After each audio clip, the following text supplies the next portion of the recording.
तुझ्या डोक्यावर ती कुंडी कशी पडली? तू प्रिन्स सरांना पिक करायला घराबाहेर पडला होतास ना, मग तू बंगल्याच्या मागे का गेलास? मी बंगल्याच्या मागे का गेलो होतो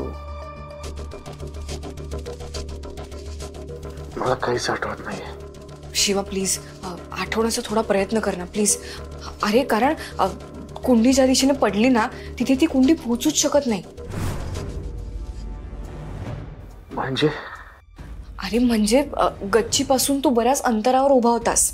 जरी गच्चीवरनं कुंडी खाली पडली असती तर ती सरळ जमिनीवर कोसळली असती, तुझ्या दिशेने नसती आली. मला तरी वाटतंय ती कुंडी कोणीतरी तुझ्या डोक्यावर फेकली. शिवा कोणीतरी तुझ्यावर हल्ला केलाय. माझ्यावर हल्ला कोण का करेल? मला काहीच आठवत नाहीये काय घडलं होतं. मी त्या बंगल्याच्या मागे का गेलो होतो हे सुद्धा मला आठवत नाहीये.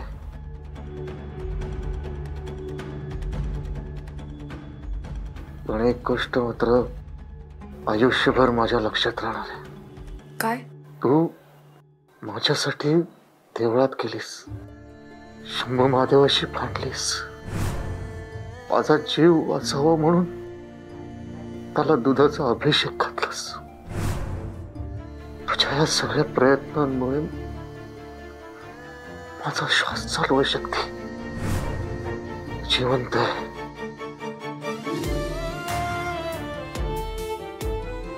शक्ती तू बोलत का नाहीयेस? बोल काहीतरी. नेहमीसारखी बोल ना की हा सगळा योगायोग आहे तुझा देवावर विश्वास नाहीये, हे सगळं देवाने नाही केलेलं वगैरे वगैरे. बोल ना काहीतरी बोल. ते अरे मी ते शिवा जाऊ दे ना, सोड तो विषय. बरं मला सांग, मगाशी तू इथे जमिनीवर डोळे मिटून कोणाला नमस्कार करत होतास? नागरायाला. काय? अरे पण आम्ही जेव्हा इथे वॉर्ड मध्ये आलो तेव्हा इथे कुठेच नाग नव्हता. मग पण तो याला माझा भ्रम समज किंवा भास. मी इथे नाग पाहिला. नागराजा इथे आला होता आणि मला खात्री आहे माझ्या शंभू महादेवाने माझ्या रक्षणासाठी त्याला इथे पाठवलं होतं. आणि तूच बघ ना, तुझं देवळात जाणं, माझ्या शंभू महादेवाला अभिषेक घालणं आणि नागरायानं इथं माझ्या रक्षणासाठी येणं, हा योगायोग नाही, याचा नक्कीच काहीतरी संबंध असणार नाही, आहेच.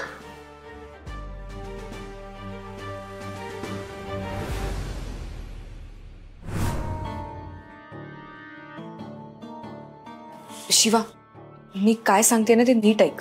हे बघ, प्रिन्स सर आणि भद्रावती मॅडम येत आहेत. आत्ता इथे आपलं जे काही बोलणं झालंय ते आपल्यातच ठेव. त्यांना काहीही सांगू नकोस. मागच्या वेळेस त्यांनी घरात साप बघितला होता तेव्हा केवढे रिॲक्ट झाले होते ते आठवतंय ना तुला? आणि अरे भद्रावती मॅडमनी तर आमच्या घरातली मूर्ती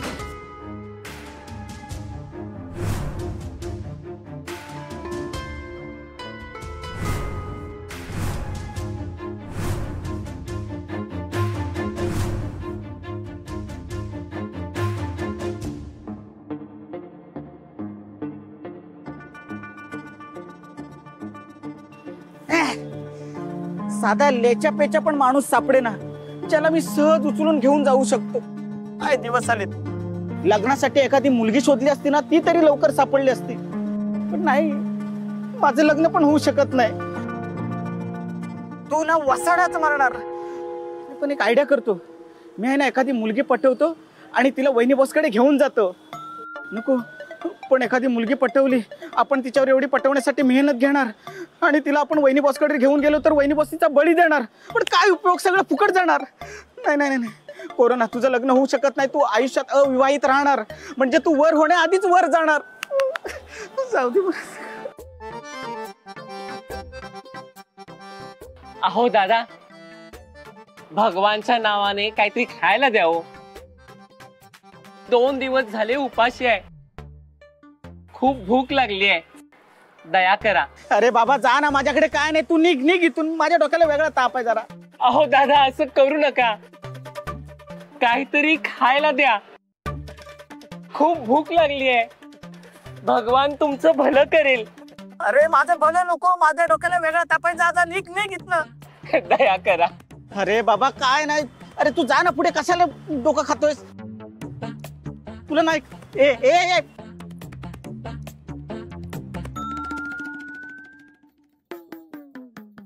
ए हॅलो हॅलो ए ए ए अरे ए थांब ए ए थांब ए.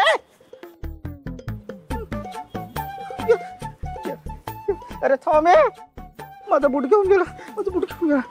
ए थांब ए थांब ए थांब ए ए ए ए ए ए ए थांब ए ए ए ए ए ए ए थांब ए ए ए ए ए थांब. माझा बूट दे, माझा बूट दे, बूट दे, बूट दे, माझा बूट दे. बाळा तुला काय खायला पाहिजे होतंस म्हणालास? मला सांग, तुला काय कांदा भजी पाहिजे, बटाटा भजी पाहिजे, समोसा पाव पाहिजे, जिलेबी पाहिजे, फाफडा पाहिजे, काय पाहिजे काय तुला खायला सांग लवकर. बहुतेक तुला नॉनव्हेज आवडतं. ते जाऊ दे, मला नॉनव्हेज मध्ये तुला काय आवडतं ते सांग. मला सांग, अंडा करी आवडते, भुर्जी आवडते, अंडा बिर्याणी आवडते, चिकन बिर्याणी आवडते, दम बिर्याणी आवडते, मटन बिर्याणी, काय आवडतं ते सांग मला. काय बोलताय साहेब? मस्करी करताय वे गरीबाची. तुला सांगतो, तुला बघून आहे ना माझ्या बालपणीच्या मित्राची आठवण आली रे. तो पण असा रस्त्यावरून खाण्यासाठी काहीतरी मागत फिरायचा आणि त्याला कोणीच काही द्यायचं नाही रे खायला. आणि तो माझ्याकडे आला ना की मी त्याला पोटभर खायला घालायचो. एक दिवस असंच झालं, तो रस्त्यावरून खायला काहीतरी मागत फिरत होता, पण लोकांनी त्याला काहीच खायला दिलं नाही रे, काहीच खायला दिलं नाही. आणि नेमका त्याच दिवशी मी बिझी होतो. आणि तो बिचारा भुकेविना रस्त्यावर तडफडून या निष्ठुर जगाचा निरोप घेऊन गेला. तेव्हा कधी मला तुझ्यासारखी माणसं दिसली ना तर तो मला आठवतो. आज तो मला तुझ्याच दिसतोय. सांग तुला काय पाहिजे खायला, सांग मी तुला सगळं देतो. किती महिने झाले मटण खाल्लं नाही. काय सांगतोयस? कित्येक दिवस झाले आम्ही सुद्धा मटणाचा नैवेद्य दिलाच नाही. मटणाचा नैवेद्य दिला नाही म्हणजे? काय आहे, आमच्याकडे गाव जेवण आहे, त्यात आम्हाला 4 बोकड द्यायच्यात, त्यातला तू पहिला. मी पहिला म्हणजे? अहो माझ्या मानेवरून सुरा फिरणार की काय? नको नको.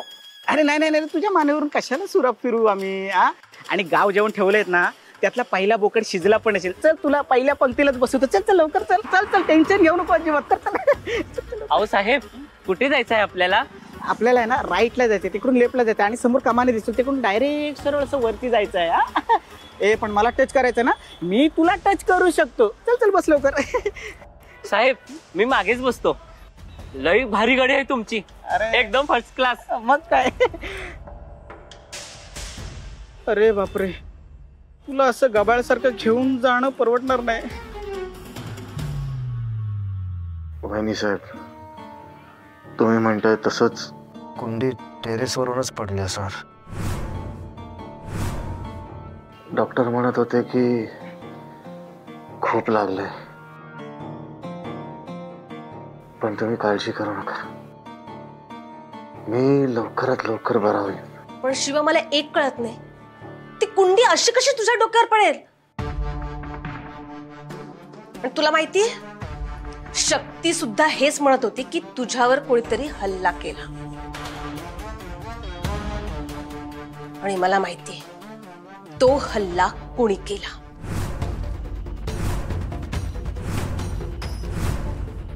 शिवा, तू मरणाच्या दारातून मरणाला हरवून परत आलेस. आणि ते कोणामुळे माहितीये? आपल्या चेक करून सांगतो आम्ही. चेक करू आम्ही, हो ना? आणि शिवा, हे बघ, बाकी काळजी करू नकोस तू. इथलं जे काही बिल होईल मी बघतो. तू फक्त आराम करायचा, दुसरं काही नाही. नानालाही सांग, अजिबात काळजी करायची नाही. सरकार, वहिनी साहेब, हो किती करता तुम्ही आमच्यासाठी. मला माफ करा, मी काही दिवस कामावर येऊ शकणार नाही. अरे पण काळजी करू नका, मी लवकरात लवकर बरा होईल. पण सरकार, तुम्ही तोपर्यंत मीटिंग वगैरे सगळ्या घरूनच करा, बाहेर जाऊ नका.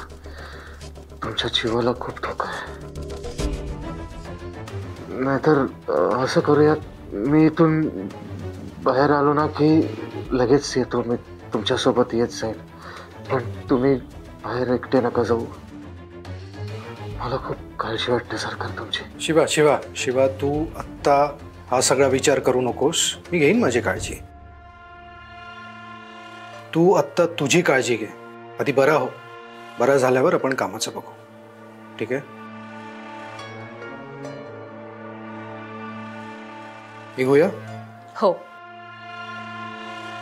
टेन्शन घेऊ नको, सगळं ठीक होईल. आम्ही डॉक्टरांना भेटून येतो.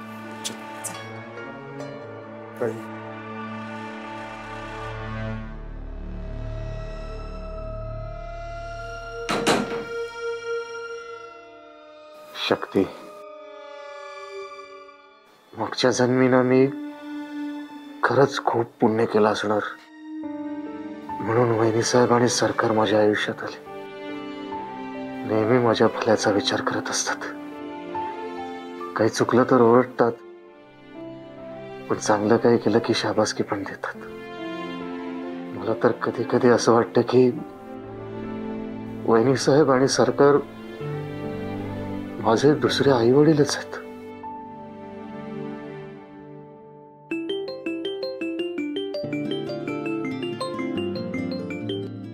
हॅलो, हां बोल ना ग. हो हो हो, लगेच आले. हो येते, निघतेच. शिवा, मला ना अर्जंटली कॉलेजला जायचंय. तू तुझी काळजी घे हां. आणि काहीही लागलं तरी बेडवरून उठायचं नाही. बेल वाजवायची आणि नर्सला बोलवायचं. काळजी घे.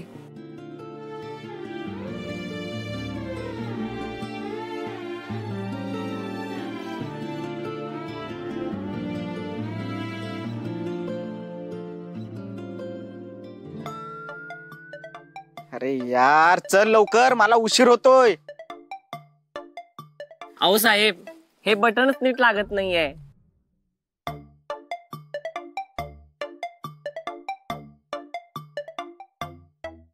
मला नाही आवडलं हे. यात गरम होतंय. मला असल्या कापडांची सवय नाही. त्यापेक्षा काहीतरी खायला द्या ना. बाळा, आपण त्याच्यासाठी चाललोय ना, खाण्यासाठी. आणि असले कापड जर खालून गेलो नाही ना तर आपल्याला पंक्तीला नाही बसवणार. तुझ्यासोबत मला पण उपाशी मारावं लागेल, कळतंय तुला? मग होऊ दे, काय गरम व्हायचंय ते. आता कसं, अरे काय हा तुझा अवतार, जरा केस नीट कर. जेवायला जाताना कसं एकदम डॅशिंग पणे गेलं पाहिजे की नाही? जा जा जा. आत्ता नीट करतो. हो.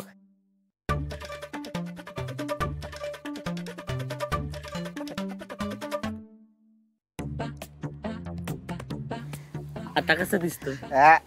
लय भारी दिसतोस, एकदम कमाल, कडक. जरा ते पावडर देत नाही साहेब? मातीने चालणार नाही. पावडर कशाला पाहिजे तुला? पावडर कशाला पाहिजे? पावडर लावली ना तुझ्या चेहऱ्याला तर तुझं सौंदर्य असं आहे ना, त्याचं चक्कर येऊन पडेल, म्हणून पावडर नको. चल निघूया आता. चल चल, पावडर पाहिजे. ए, टच करायचं नाही, टच करायचं नाही.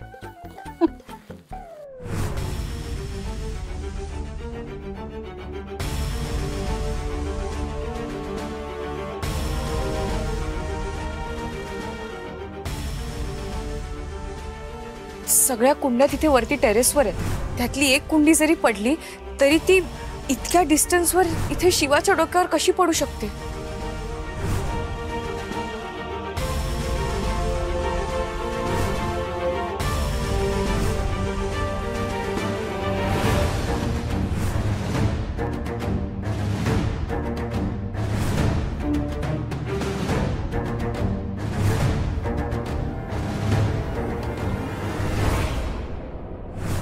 शिवाच्या बाबतीत नक्की काय घडलं असेल? खरंच कुंडीवरून पडली की कुणी त्याच्यावर हल्ला केलाय? खरं काय ते कसं कळणार? आणि बंगल्याच्या त्या बाजूला तर सीसीटीव्ही कॅमेरेही नाही.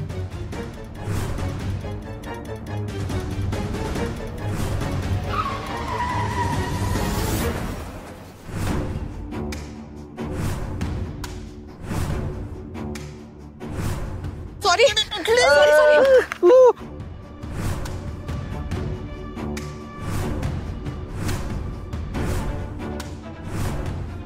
कोरोना सर सर या उठा उठा उठा या सावकाश सावकाश सावकाश सावकाश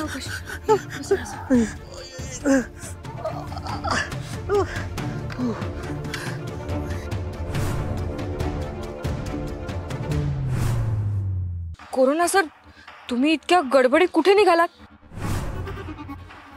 आणि हे कोण आहेत ए कोण आहेस रे तू आणि माझ्यासोबत काय करतोस आणि याने माझा कोट पण घातला रे ए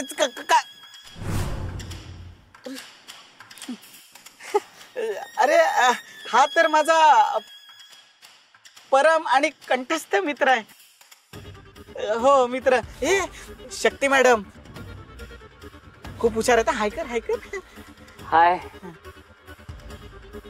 ताई 5,000 रुपये देता का भूक लागली आहे सर हे तुमचे मित्र आहेत ना होय मग माझ्याकडे पैसे का मागतायत पथनाट्य करतोय ना तो म्हणजे पथावर बसला ना की डायरेक्ट नाटक सुरू करतोय ऍक्टर कुठचा जाऊ दे तुला कळतंय ना कोणाकडे काय मागायचं तू टेन्शन घेऊ नको मी तुला देतो ना सगळं कशाला ह्याच्यात त्याच्याकडे हात पसरतोस हा कसं आहे त्याची बेताची परिस्थिती आहे ना त्याच्यामुळे समोर कोण दिसला ना की डायरेक्ट हात पसरतो असं आहे जाऊ दे चल चल चल चल निघ निघ उठ उठ लवकर उठ लवकर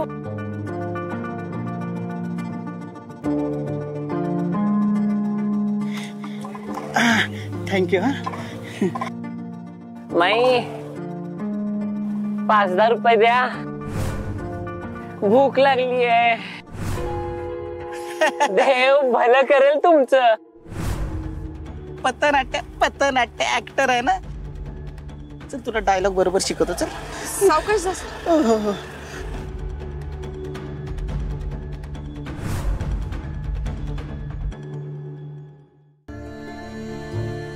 माझ्या आई आणि नानानंतर माझ्याबद्दल इतकी कोणी काळजी दाखवली असेल तर ती तू माझा जीव वाचावा म्हणून तू चक्क शंभू महादेवाशी भांडलीस आणि त्याला दुधाने अभिषेकही घातलास शेट हे मोबाईल मध्ये काहीतरी बघत होतास का नाही म्हणजे तुझ्या चेहऱ्यावर एकदम स्माइलिंग बिलिंग दिसतंय म्हणून विचारते काय बघत होतास भावा अरे वस्तऱ्या भावा शेट मोबाईल मध्ये काय बघणार आहे शक्ती मॅडमचा फोटो बघत असेल नाहीतर शक्ती मॅडमनी ना काहीतरी गोड मेसेज पाठवला असेल पण याचा चेहरा बघून वाटतोय मेसेज लईच गोड होता कसलं भारी फिलिंग आहे ना नाही अरे तुम्हाला वाटतंय तसं काही नाहीये मी ते मोबाईल मध्ये अरे कशाला लपवतोस भावा अरे उघड उघड दिसतोय तुझ्या दिलात प्रेमाची गिटार वाजली फक्त तुझ्या दिलात नाही शक्ती मॅडमच्या दिलात पण तुझ्या प्रेमाची गिटार वाजली आहे अरे शंभू महादेवाशी ते ज्या पद्धतीने भांडत होत्या ज्या पद्धतीने शंभू महादेवाला जाब विचारत होत्या ते बघून आम्ही सगळे तर गार पडलो रे हो खरंय आणि त्यांचा एक एक डायलॉग माझ्या असा कानात चिरून डोक्यात फिट बसलाय फिट माझ्याही करशील स्वतःला सिद्ध दाखवशील तुझ्यातल्या सो कॉल्ड दैवी अनुभूतीची कमाल फुटू दे तुझ्या दगडी देहाला पाजर आणि उघड तुझी तिसरी नजर आणि आण शिवाला मरणाच्या दारातून परत शिवा अरे कोण करतं कोण्या परक्या माणसासाठी एवढं हे बघ मला तर वाटतं की शक्तीच्या मनात ना तुझ्याबद्दल फिलिंग्स आहेत वहिनी बॉस याला आहे ना बळी देण्यासाठी घेऊन आलोय काय बोलतोस हो रस्त्यावर भीक मागत होता तुला खायला देतो असं फसून त्याला घोळात घेतलंय वहिनी बॉस त्याला आहे ना आपण मटण खायला देऊया, नाहीतर हातात आलेला आयतं सावज निघून जाईल. चांगलं काम केलेस खरं तू, पण बावळटा, ज्या माणसाचा आपण बळी देतो त्याला उपाशी ठेवतो विसरला? सॉरी वहिनी बॉस, माझ्या लक्षात नाही आलं. पण आता काय करायचं?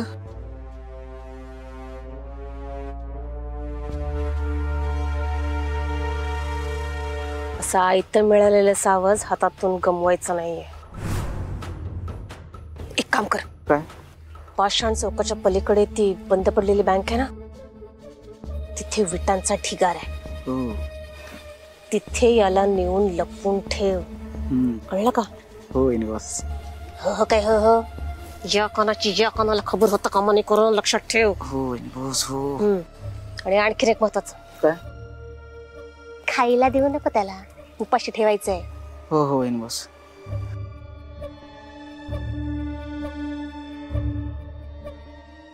आज रात्री 12 वाजता ह्याचा बळी द्यायचाच म्हणजे द्यायचाच. हो वहिनी बॉस. हे काय खुश नको एवढा. ज्या वेळेस या कामात आपल्या अडकून येणार नाही ह्याची जबाबदारी तुझी. हा करू ना, लक्षात ठेव.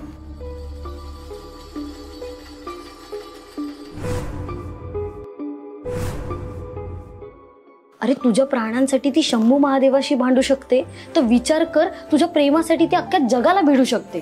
ओ श्रद्धा मॅडम, आमचा शिवा शेठ पण काय कमी नाहीये. हा, मान्य केलं, आत्ता तो प्रेमात पडलाय, पण प्रेमा खातर तो अख्ख्या जगाशी लढू शकतो. अरे पण जग आलं कुठून मध्ये? या दोघांनी ते प्रपोजल काय असतं ना तेच केलं नाही, मग जग तर कुठंच राहिलं.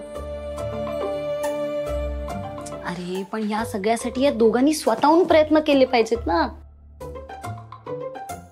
आपण झाडं सजून काय उपयोग झाला? हे बघ शिवा, शक्तीचा ना तुझ्यावर 100% जीव आहे. आता तरी पटतंय का तुला? पटतंय, पण अरे पण काय, आणि असं गप करायलास? मी विचार करत होतो की माझं काही बरं वाईट झालं असतं तर मी मेलो असतो तर शक्तीला माझ्या मनातलं प्रेम व्यक्त करायचं राहून गेलं असतं. हे शेठ, आता या मरणा बिरण्याच्या गोष्टी परत बोललास ना तर बघ मी काय करेन. नाहीतर काय. ए भावा, आता थिंक पॉझिटिव्हली, करेक्टली, लवली. मी काय म्हणतो भावा, आता येड घालू नकोस रे, बोलून टाक तुझ्या मनात काय आहे ते शक्ती मॅडम ना. डायरेक्ट बोल, आय लव्ह यू.